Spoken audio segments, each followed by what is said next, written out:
And just like that, we back. We back again. We back again.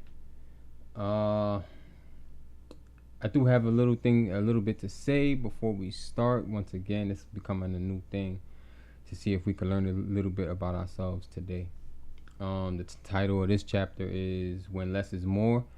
I haven't read the chapter yet, but I do have something to say. I believe that we have to start people that's on their journey trying to get the things that they want and the things that they need.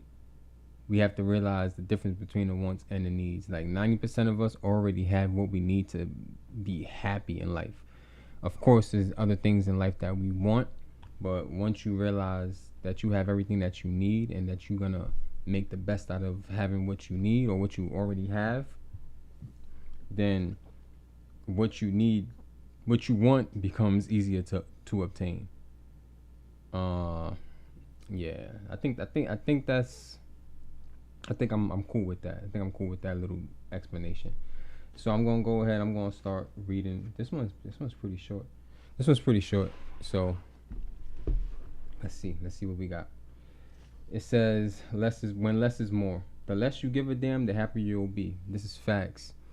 This is facts. I was talking to one of my good friends this morning when I woke up, and I was telling her like, yo, I woke up kind of in a semi-sad kind of mood, right? And I didn't necessarily knew where it was coming from, but I had an idea on where it was coming from, and I told her I was like, yo, I kind of want more out of life, and she literally one word responded to me, and she just said patience, and that simple word was like, all right, you're right, you're right, and that goes into two things. That goes into having the right people in your life, and it goes into what she said, patience. Being patient with getting what you want is gonna make when you eventually get what you want is gonna make it so much better.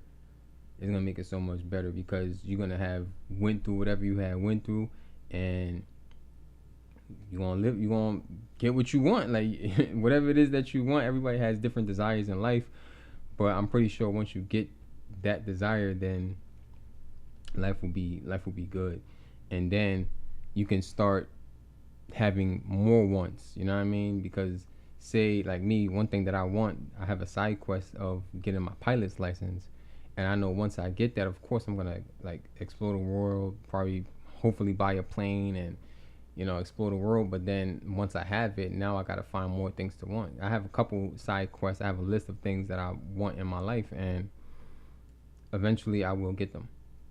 And it goes hand in hand with the less I give a damn. Like, of course, those are things that I want, but they don't control me right now. I'm working towards them. I know eventually I'll get them, and I don't care how long it takes me to get it. And I'm gonna be happy regardless of until I get it or if I never get it. To be honest with you, so let's continue. Create a life that feels good on the inside, not one that simply looks good from the outside, which is facts. Like me, I've become so in these last couple weeks, I've just become more of what I am. And I had digressed a little bit in my life because for whatever reason, if you know, you know, whatever, I had digressed a little bit in my life by, I guess you could say, taking chances, or giving chances rather, and knowing that it was knowing I was doing something that was hindering me at the same time, but still doing it because it was still making me feel good. You know what I mean? Like I was happy, or I mean, I was happy and I still am happy. So I believe once you create the life that feels good on the inside, regardless of the stuff that you have on the outside, it's like this is an extreme example, but it's like someone that could be happy being homeless on the street, and he's gonna be just as happy if he's rich in a mansion. You know what I'm saying? Like regardless of what his circumstances is on the outside, he has inner peace. You know what I mean? So it goes on to say we can't see other people's struggles, pains, pressures, and anxieties, which is true. Like, yo, especially with like social media, everyone is putting on a front. Like everybody is just displaying themselves as like happy, getting to it. They're perfect, whatever the case may be. And even the people that display themselves as sad, they fantasize the sadness. Like, oh, I'm sad, and everyone that's sad just gravitates towards it, and it's all fake. Like, it's people playing off of other people's perception of them.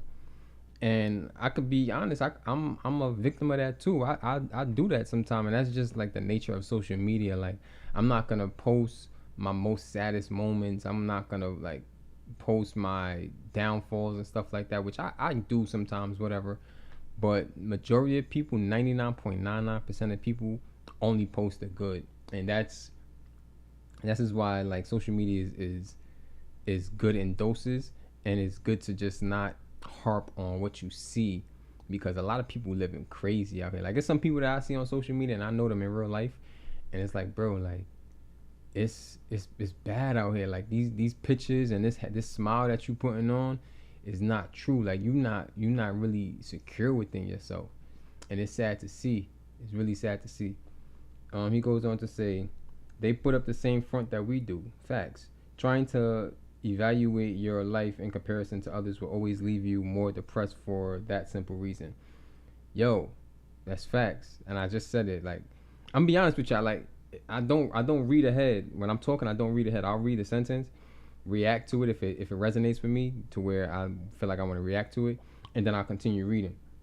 I'm only two paragraphs in, which is 1, 2, 3, 4, 5. I'm only 5 sentences in this chapter so far, and I don't know what else he's gonna say, but I feel like this is probably a chapter that resonates with me so far really, really well. But whatever, he goes on to say, when we focus on creating happiness from the outside, then in, we'll continue. I'm sorry. When we focus on creating happiness from the outside, then in, we'll continue to fail because we're using other people's measures of success and pretending they're our own, which is true. Like, to know me, you know that I have like high standards for myself, and of course I fail a lot. Like, I fail. Like, I wouldn't classify myself as a failure, but I do fail a lot, and it's a lot of times where I just have to give up on certain dreams or give up on certain fantasies. And it's not necessarily to say that they're based on other things that other people are doing, because I don't compare myself to other people.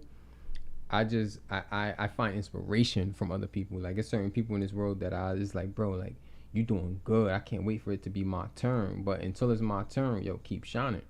And a lot of people are not like that. A lot of people are like, yo, I'm supposed to be in that position. And it's cool if that's like motivating you, but don't let it tear you apart to where if you don't get what another person has, you feel less of who you are. So I agree with that part. You don't never base your success off of someone else's success. You can use certain points or be like, or you use them as motivation, not as I was gonna say use them as motivation, not motivation, but it kind of makes sense. Like, use them as motivation to do what you want to do, but don't make it a part of you, because if once you get it, that's a part of you, and if you fail, it's a part of you. So you have to. This is what I say. Like, I don't let people judge me. I don't care about people's judgments, because if someone says, "Oh, they love me," and I tell them thank you, I agree with you, like you should, or someone tells me I'm talented, right?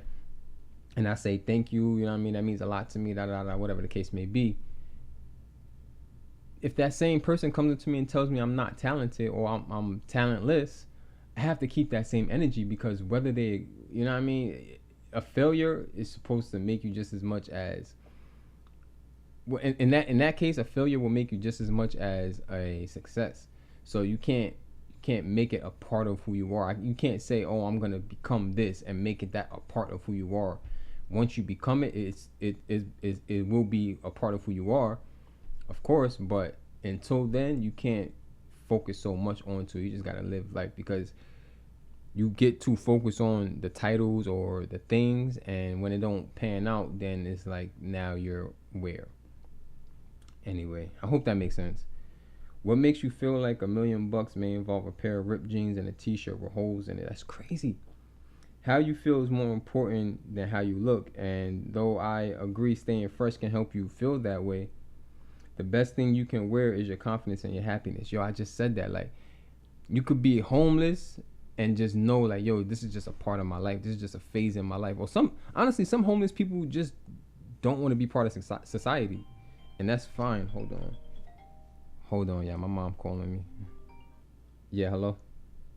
And one day when you're in the mood for some barbecue, you gotta try this place. This place was packed at 11 o'clock in the morning. Oh shit! Send me the address and everything.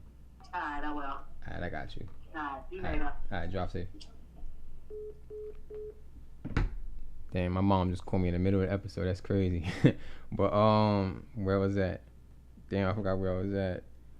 Yeah, like your confidence is like, my mom make me smile, man. My mom is really like everything to me, bro. Like, this shit crazy.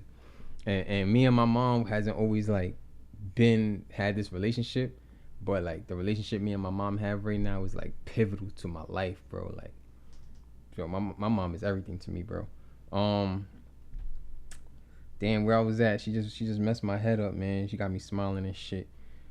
And yeah, so that's crazy.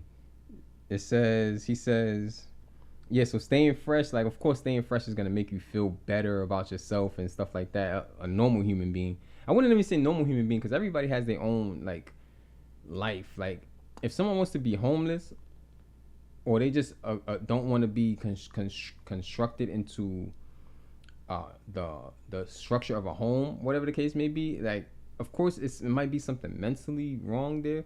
But you can't judge somebody for how they feel. Like, you don't know what they upbringing was. You don't know what their life was. Like, people go through things, and you can't judge somebody on where they're at, on how you see them on the outside, until you sit down and talk to somebody and really understand like why they're in the place that they're in, bro. You can never really understand somebody, and sometimes people don't even understand themselves. So how can you understand somebody that don't understand themselves? Like, so, bro, some people be idolizing like. Take for example, people that idolize like celebrities and like P Diddy and shit like that. What he's going through now, like, bro, like the dude got demons, bro. Like, yeah, he got money, he got the boats, the houses, like, you know what I mean. He's always around beautiful women, whatever the case may be. But the dude got demons, man. Like, you don't want that, like, cause you can't say you want this part of his life and you can't take the good without the bad. You know what I mean? I mean, in some cases you can, but overall, it's best to like not idolize people and not like base what you want off of what they have, because you don't know what they did to get that. So it says, don't care what others think until you've taken your own thoughts into consideration.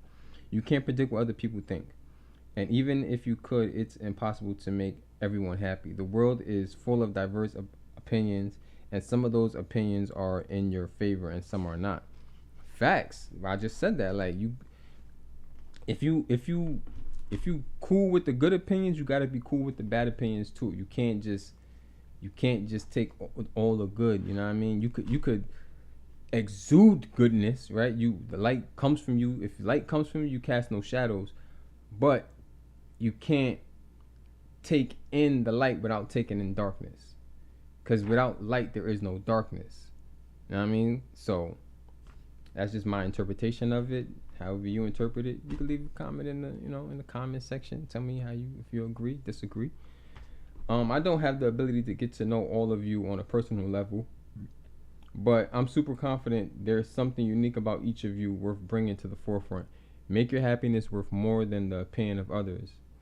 Facts. Like, and it's crazy because I'm the type of person that I can literally have a conversation with anybody about anything. Like, I've always just been that type of person to, and even if it's not getting to know the person on a deeper level or anything like that, it's just being able to talk to people. And it sucks because I classify myself as an introvert, but I'm really an extrovert, and people somewhat gravitate towards me. Like, they gravitate towards me, and I'm adaptable to have conversations with pretty much anybody, man. And I like talking to people. I like talking to people, and I don't like talking to people because sometimes I just get aggravated. Like, I know myself. I just be needing my space sometimes, and that's why I'm in the situation I'm in right now. If you know, you know. If you don't, too bad. Learn something about yourself today. Don't learn nothing about me. The last part of this, it's kind of heartfelt because I did read it. Because it's short. I read the first couple lines, first couple words. Give a damn about yourself first. And I struggle with that. I struggle with that in so many different like relationships. And I'm not talking about just like boyfriend girlfriend relationships. I'm talking about like sometimes in my friendships, I've given people way more than they could ever imagine giving me. And it's not, and of course it's never about the stuff, but sometimes it comes down to the principle of it. Once you doing everything for somebody and they don't appreciate you for you, or they don't show any type of care, or you just feel, once you feel like you're getting used. And sometimes it takes time, especially because a lot of people they got that mask and they could play it so well, like, yeah, that's my best friend, they bigging you up, and you taking all the compliments. So as they complimenting you giving them everything that they need, everything they ask for, because you have this sense of loyalty to them. You know what I mean? But you got to care about yourself first. Always put yourself first. You know what I mean? No matter what, like yourself, you can't put into anybody else if you're low. Like, and that's something that's interesting about like therapists and stuff like that, because therapists have their own lives and they go through shit just the same as we do, and they still come to work and they pour into not necessarily pour into other people, but they lend that ear for certain people so that they can figure out their own problems. I feel like therapists, I've been to therapy maybe like once, you know what I mean? But I feel like therapists, I'm real cool with a couple therapists, so I know how they mind works a little bit. But therapists, they give you the keys. They listen to you and let you figure out your own problems, to be honest with you. But that's a whole digression. He says, give a damn about yourself first, then those who give a damn about you. Facts. You put yourself first, and then right after that, you put the people that put you second. Ooh, like, it's honestly, like, it's people that's putting you fourth and fifth, and you putting them ahead of, and you putting them ahead of you. Why are you doing that? There's no reason to put anybody or anything, because this could go for jobs too. Like some like most jobs, 90% of jobs don't prioritize their employees, and this is why a lot of people in this day and age are entrepreneurs, business owners. They self-starters, because they know if they got a regular 9-to-5 job, they're just a number. They could be replaced, and nobody wants to feel replaceable. Nobody wants to be replaceable. But when you go to work, you most likely gonna feel replaceable. And he says, give a damn about yourself first, then those who give a damn about you, and then see if you have any damns left to give. And that's the end of that chapter. That's one of my favorite chapters so far. This is actually one of my favorite episodes so far. My mom's called me. The read was good. It was quick, short. But other than that, yeah, just put yourself first. Put yourself first, and sometimes less is more, man. Your inner, work on the inner, and then the outer will blossom. You know what I mean? Because we see flowers, but we don't know. We're not seeing the roots. We're not seeing what's underground. Like, for there to be a beautiful flower blossoming, sunflowers, roses, tulips, Persiphones. I don't know if I feel like that's a flower. Any flower that you can think of, for that to bloom, for those beautiful colors to come to us, there's some things going down underground. There's some things going down inside. And that's how if you cherish yourself like a flower, you're delicate, work on it, work on your roots, work on your mental. And then the beautiful outside, the beautiful presentation will come. It will, trust me. That's it. I love doing this, man. This I love this shit. If you're listening, you're listening. If you're not, you're lost. But for those who are listening, I love this and I love you. Good night. It's not even nighttime. It's literally like 1 o'clock in the afternoon. Well, it's actually 11:42. I didn't even realize the time. It's 11:42. I'm about to ramble, so I'm gonna let y'all get out of here. Peace.